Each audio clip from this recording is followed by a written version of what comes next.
اور رسول اللہ صلی اللہ علیہ وسلم کی صحیح حدیث ہے، آپ نے فرمایا اگر مجھے اپنی امت پر خوف نہ ہوتا مشقت کا تو میں لوگوں کو عشاء کی نماز میں تاخیر کا حکم دیتا. تو مشقت کا خوف تھا اس لیے آپ نے اس کو واجب نہیں قرار دیا، لیکن افضل بہرحال یہی ہے کہ عشاء کی نماز اگر 9 گھنٹے کی رات ہے اور 8:30 بجے ٹائم شروع ہو رہا ہے تو 11:30 بجے پڑھی جائے، یہ سب سے افضل وقت ہے.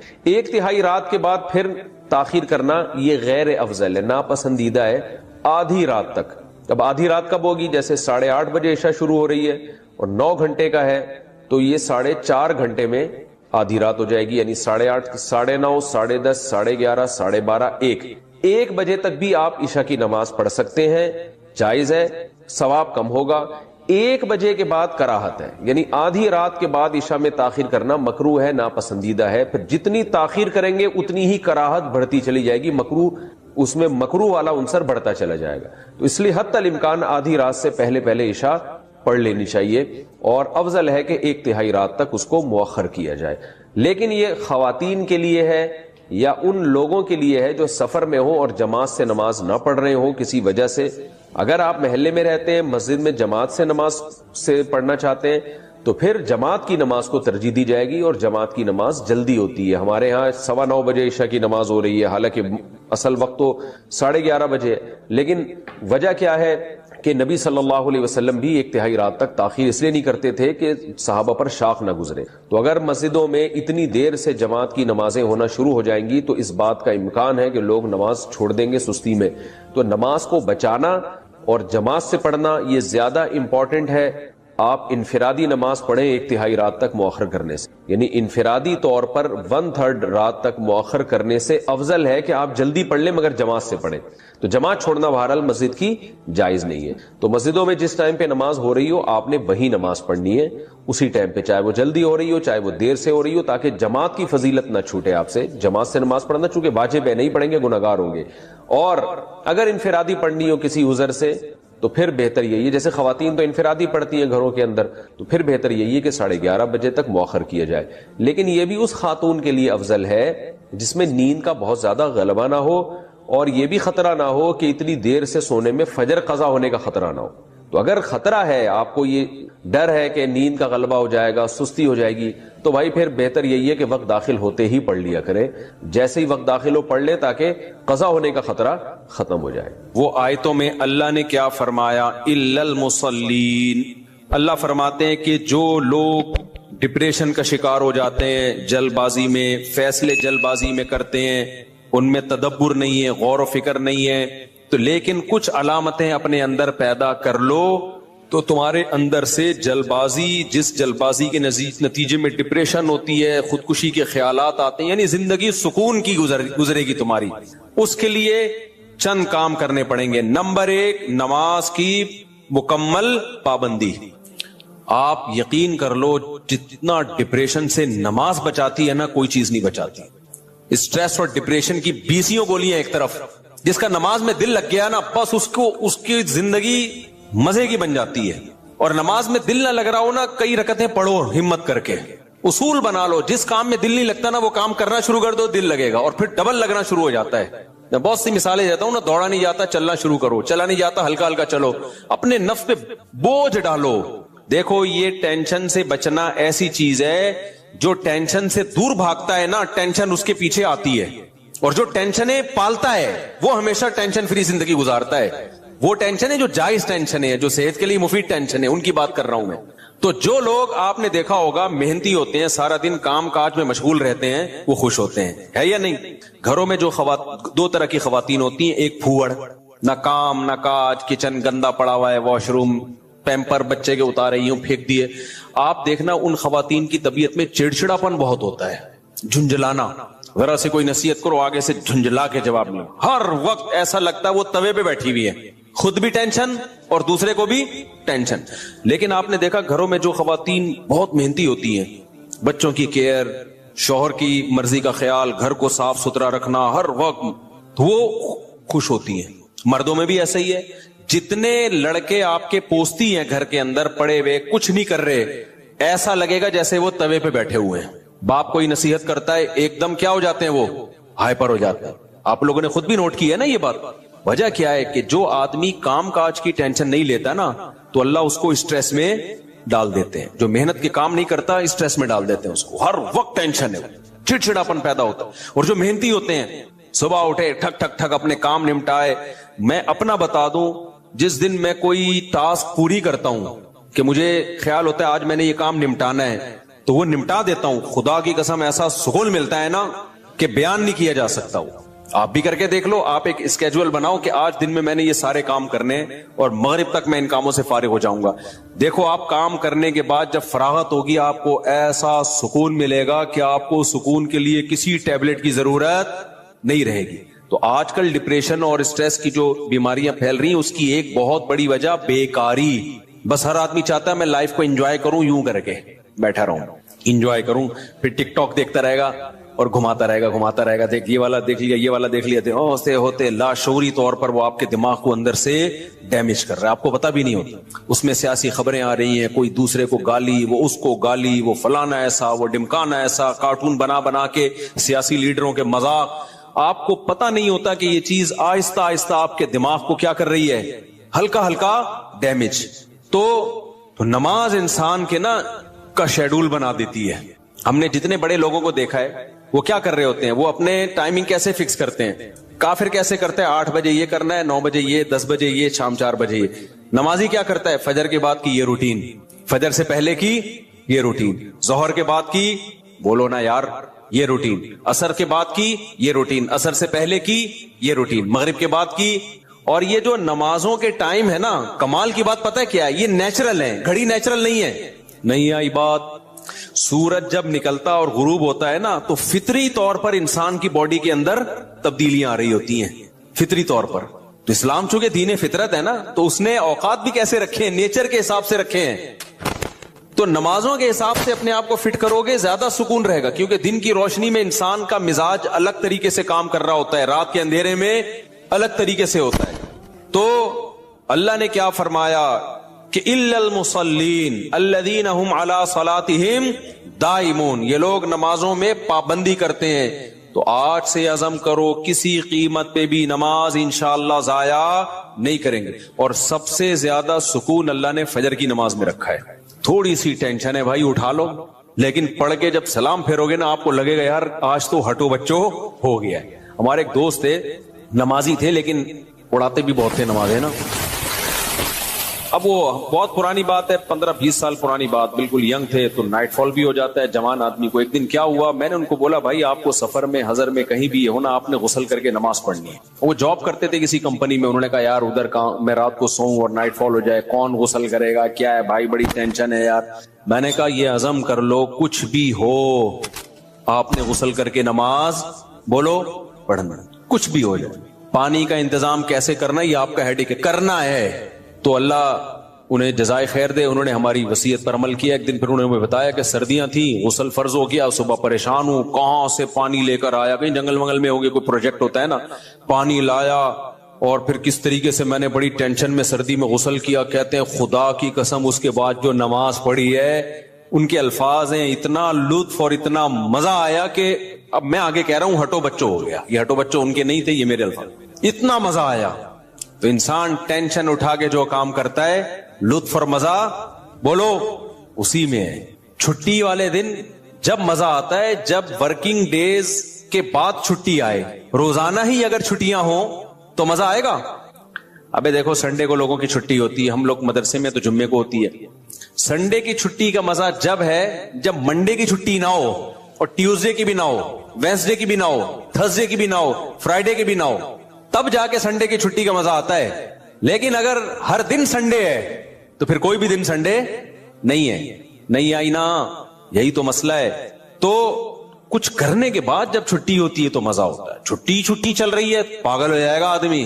ہمیں یاد ہے پورے سال میں نا مدرسے میں ہماری 2 مہینے کی چھٹیاں ہوتی تھیں, اب بھی 2 مہینے کی ہوتی ہیں, لیکن طالب علمی کے دور میں تو بہت ٹف لائف تھی ہماری. پورا ہفتہ مدرسے میں رہنا پڑتا تھا ہمیں. ہم لوگ جمعرات کو عصر کی نماز کے بعد نکلتے تھے, چھٹی ہوتی تھی جمعرات کو. عصر کے بعد 1.5 سے 2 گھنٹے میں گھر پہنچے, رات ہو گئی, 1 ہفتے بعد پہنچے, اور اگلے دن عصر ہم نے مدرسے میں پڑھنی ہوتی تھی, تو چند گھنٹے کی چھٹی. یہ روٹین جب پورے سال ہوگی تو جب 2 مہینے کی چھٹیاں آنے والی ہوں گی تو خوشی سے کیا عالم ہوگا, کیا عالم ہوگا نا خوشی سے. تو ایسی خوشی ہوتی تھی یار ابھی 2 مہینے تک بالکل ہی ویلے ہونے والے ہم. اتنی خوشی ہوتی تھی کہ 1 مہینہ پہلے سے خوشی میں نیند اڑ جاتی تھی کہ چھٹی آنے والی ہے. لیکن اس روٹین کے بعد، لیکن اگر یہ روٹین کے بعد وہ 2 مہینے کی چھٹی نہ آتی بلکہ چھٹی کے بعد چھٹی آتی تو سوائے اسٹریس اور ڈپریشن کے کچھ بھی حاصل بولو نہیں ہوتا. یہ میں پوری تقریر آپ کو سمجھانے کے لیے کر رہا ہوں کہ اپنے آپ کو پریشانیوں میں یعنی ورک کی ٹینشن میں، کاموں کی ٹینشنوں میں ڈالو گے تو سکون ملے گا، اور اگر صرف سکون کی خاطر فارغ رہنا سیکھو گے تو سکون نہیں ملے گا آپ کو. سکون ہمیشہ کام کے لوگوں کو ملتا ہے، خوش رہتے ہیں، بھاگتے دوڑتے لوگ ہمیشہ خوش رہتے ہیں.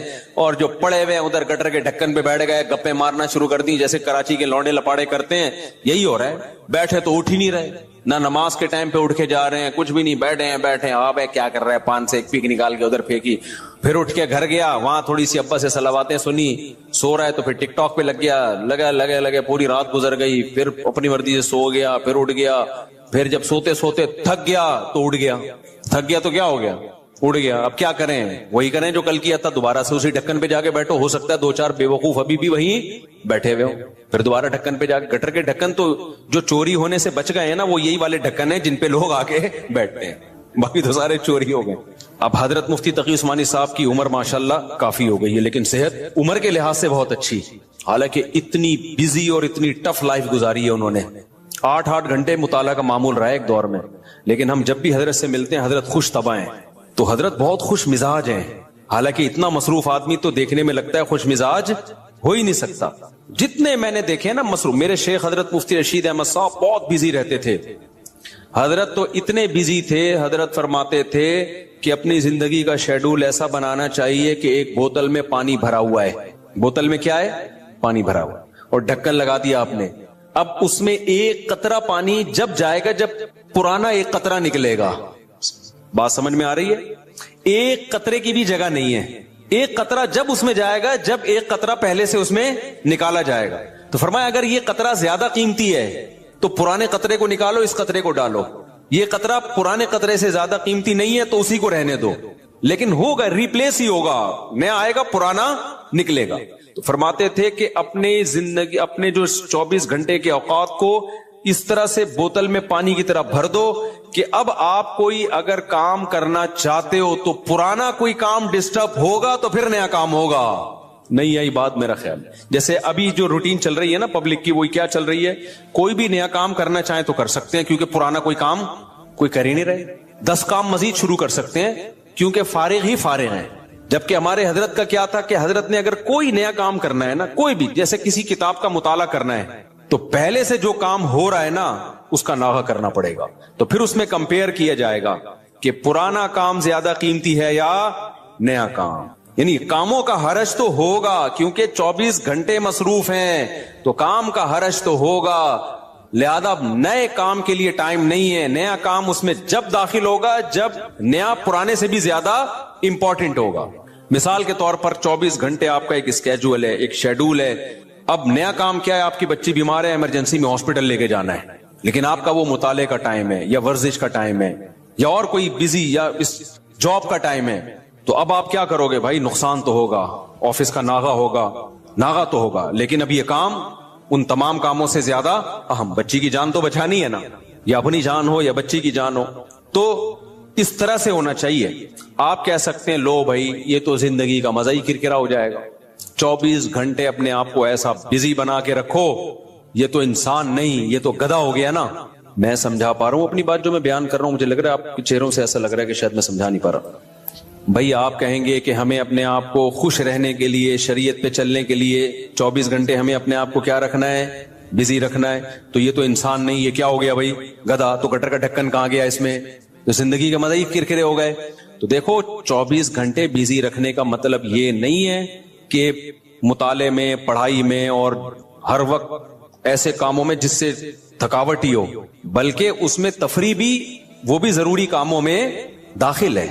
دوستوں سے کبھی کبھار بیٹھ کے گپ شپ بھی ان ضروری کاموں میں، کیونکہ دماغ کو فریش رکھنے کے لیے ضروری ہے کہ کبھی کبھار گٹر کے ڈھکن پہ جا کے بیٹھا کرے، تھوڑا ابے تبے کے ماحول میں دوست احباب سے بات چیت کر لیا کرے، تھوڑا سا ریلیکس رہے گا اور سوسائٹی میں ان رہے گا. کیونکہ جو بالکل سوسائٹی سے کٹ کے بالکل ہی پپو بن جاتے ہیں نا, وہ دنیا میں کسی کام کے نہیں رہتے, وہ کسی کام کے نہیں رہتے دنیا میں. لیکن اس کا ایک ٹائم ہو. میں اپنے دوستوں میں ایسے لوگوں کو جانتا ہوں, ہمارے ساتھ گپ شپ تھی ان کی گپ شپ بھی ٹائم سے ہوتی تھی. اس وقت وہ ہم آج وہ بہت بڑے عہدوں پہ پہنچے ہوئے ہیں. بھی چند دن پہلے ایک کا فون بھی آیا, کیا آپ وہی طارق مسعود ہو جو ہمارے ساتھ کھیلا کرتے تھے, گپ شپ تھی. میں نے کہا میں نے کہا آج کل کیا وہ بہت بڑا آفیسر بن چکا ہے, وہ نام نہیں بتاؤں گا میں, بہت بڑی فلم بن گیا بھائی وہ. لیکن اس کی روٹین کیا تھی مجھے یاد ہے. اس کی روٹین یہ تھی کہ بیٹھے ہیں نا دوست آپ تھڑے پر, ہی چل رہا ہے, ٹائم دیکھا یار 1 گھنٹہ ہو گیا بس, یا آدھا گھنٹہ ہو گیا, کہتے میرا اسٹڈی ٹائم شروع ہو گیا. اتنے نیک بچے کراچی میں پائے نہیں جاتے, لیکن وہ تھا. یہ بات کر رہا ہوں جب ہم 16-17 سال کے تھے, اس وقت گپے مار رہے ہیں.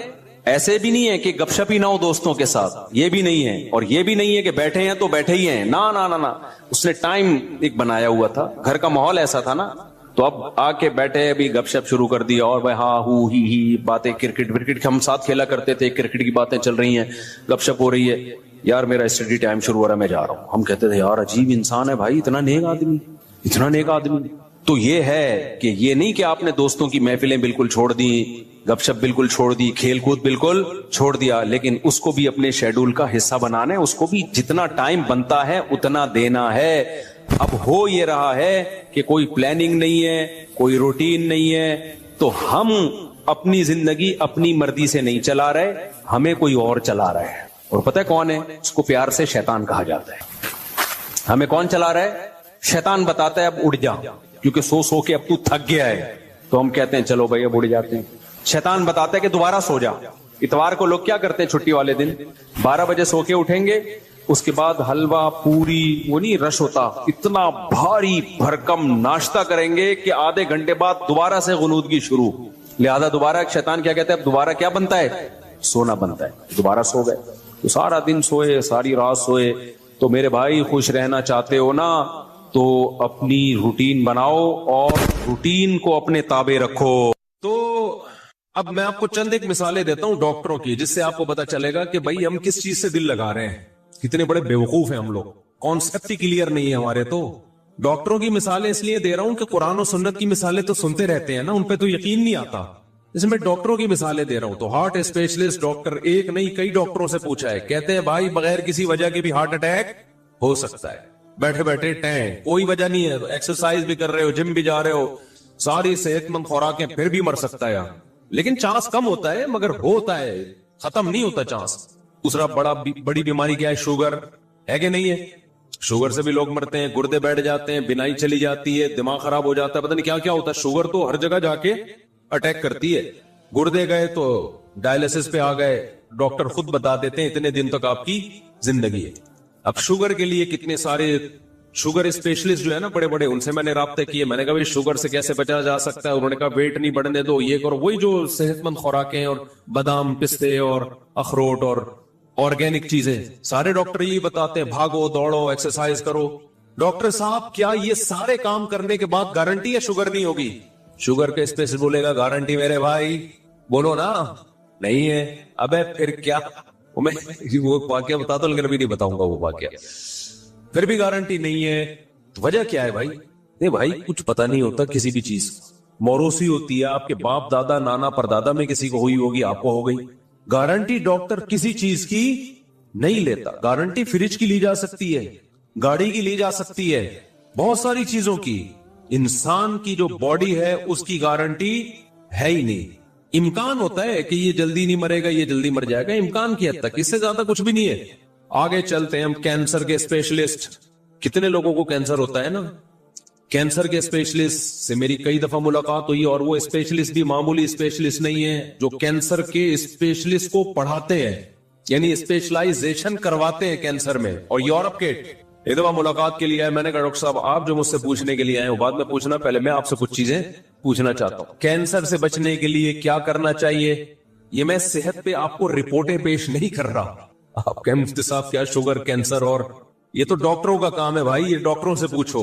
میں تو آپ کو میڈیکل سائنس کی رپورٹوں سے عبرت دلا رہا ہوں کہ اللہ رسول کی باتوں سے عبرت نہیں ہوتی, ڈاکٹروں سے ہی پوچھ لو عبرت ہو جائے گی.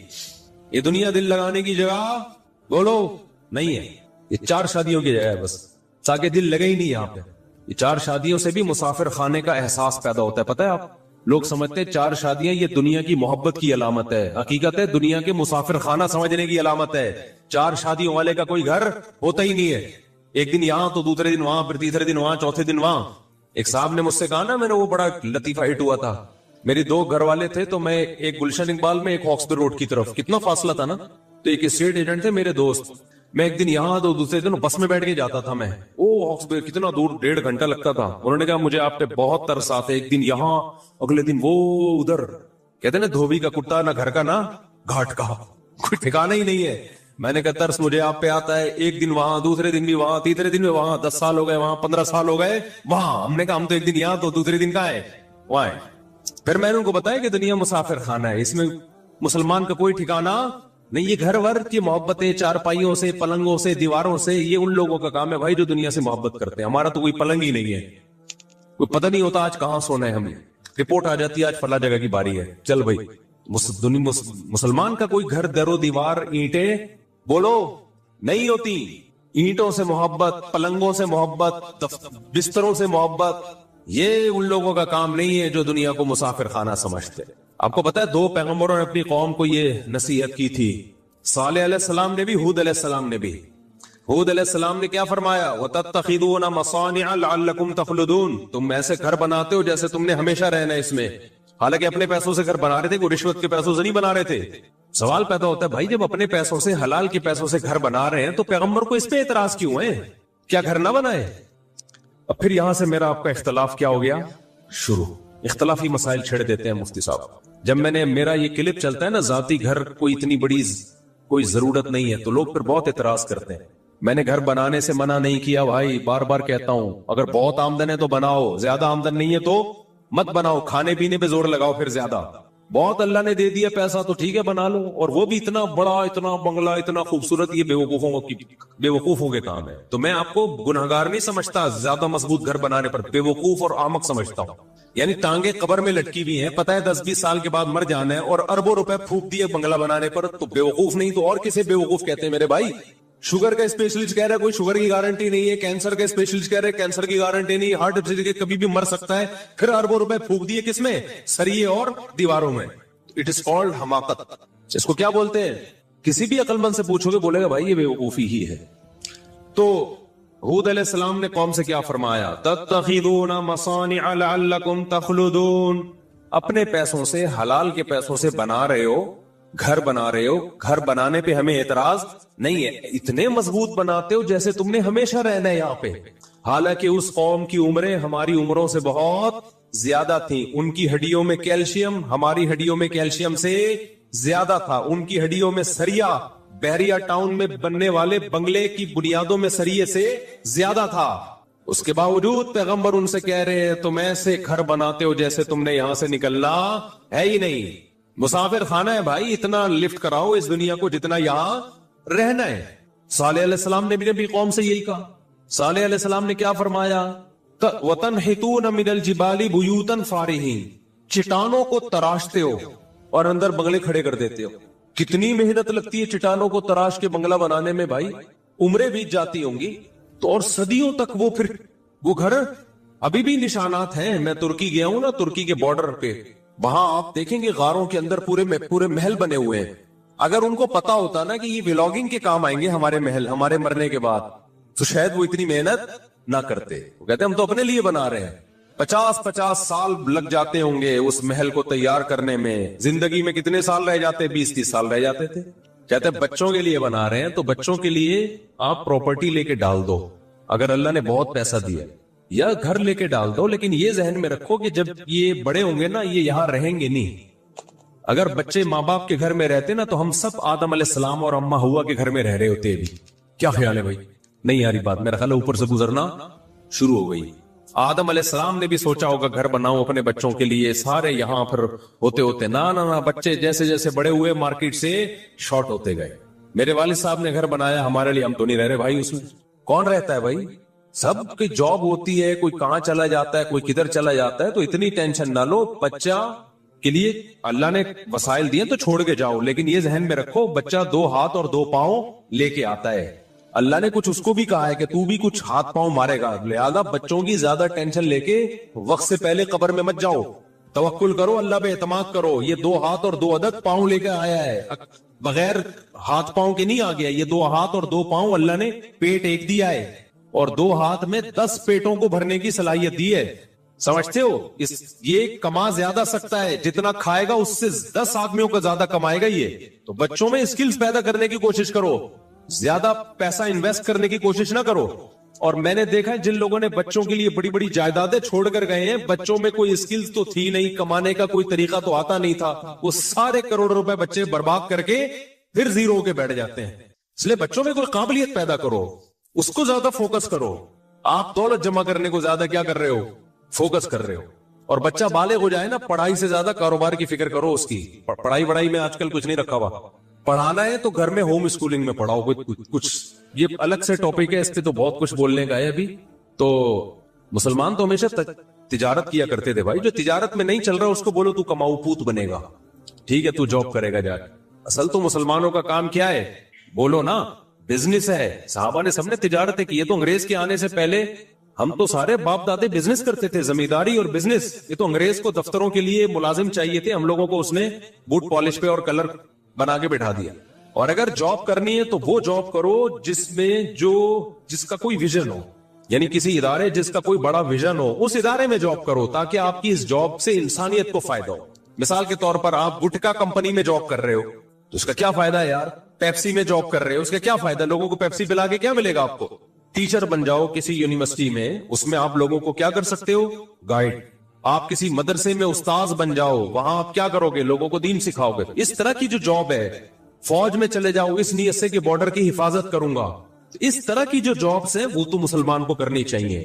باقی جو آج کل جس قسم کی جابس ہو رہی ہیں وہ کوئی اسلام اس کو نہیں وہ زیادہ اہمیت دیتا. خیر، تو وہ جو ہارٹ اسپیشلسٹ تھے انہوں نے کیا کہا؟ کینسر کے اسپیشلسٹ تک پہنچا تھا میں. 3 ہو گئے نا، ایک ہارٹ ہو گیا، ایک گردے کی کوئی شوگر کی گارنٹی نہیں ہے، دوسرا آپ کے دل کی کوئی گارنٹی نہیں ہے، تیسرا ہو گیا کینسر. بہت سے لوگ کس سے مرتے ہیں میرے بھائی؟ بولتے کیوں نہیں؟ کینسر سے. تو کینسر کے بہت بڑے اسپیشلسٹ میں نے ان سے پوچھا، ڈاکٹر صاحب ذرا بتائیں آج کل کینسر بہت زیادہ پھیل رہا ہے، اس سے کون سے اسباب ایسے ہیں جن کو ہم اختیار کریں گے تو کینسر سے بچیں گے؟ انہوں نے بتایا بھائی سب سے زیادہ جو چیز کینسر کا ذریعہ بنتی ہے موٹاپا. کیا چیز بنتی ہے؟ بولو نا. آپ جتنا کھا رہے ہیں آپ کی انرجی اتنی یوٹیلائز نہیں ہو رہی، استعمال نہیں ہو رہی. ان پٹ زیادہ ہے، آؤٹ پٹ کیا ہے؟ کم ہے. ان پٹ 3 پراٹھے ہیں، آؤٹ پٹ کیا ہے؟ دفتر میں بیٹھ کے کی بورڈ سے لو لیٹر لکھ رہے ہیں، اس کے علاوہ یا فیس بک پہ کمنٹس کر رہے ہیں اور کچھ بھی نہیں ہے. تو 2 انگلیاں چلانے کے لیے 2-3 پراٹھوں کی بالکل بھی ضرورت بولو نہیں ہے. سب یہی کر رہے ہیں.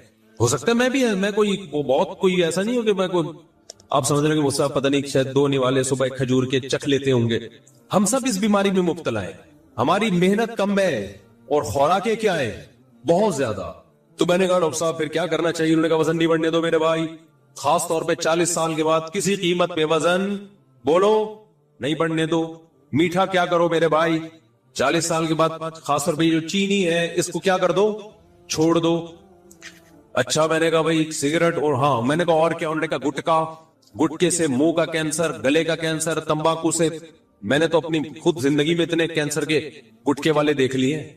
اور کیا ہوتا ہے بھائی؟ اور انہوں نے کہا کہ یہ ہوتا ہے کہ جی آپ سگریٹ پیتے ہیں تو اس سے کیا ہوتا ہے؟ بولو نا، بتا دو اپنی زبان. کینسر کا امکان بہت زیادہ بڑھ جاتا ہے. میں نے کہا اچھا سگریٹ بھی ایک بندہ نہیں پی رہا، گٹکا بھی نہیں کھا رہا، پان بھی نہیں کھا رہا، وزن بھی اس کا کیا ہے؟ فٹ فاٹ، جاگنگ کرتا ہے، جم جاتا ہے، خوراکوں پہ کنٹرول ہے. ڈاکٹر صاحب گارنٹی لیتے ہو کینسر نہیں ہوگا؟ آپ کو سن کے رونا آئے گا. اتنا کچھ کرنے کے بعد نا وہ کہتے ہیں گارنٹی پھر بھی سب کچھ صحیح آ رہا پھر بھی ہو جاتا ہے. وہ مجھے پھر سے لطیفہ یاد آتا ہے، سنا ہی دیتا ہوں. اتنا کچھ کرنے کے بعد بھی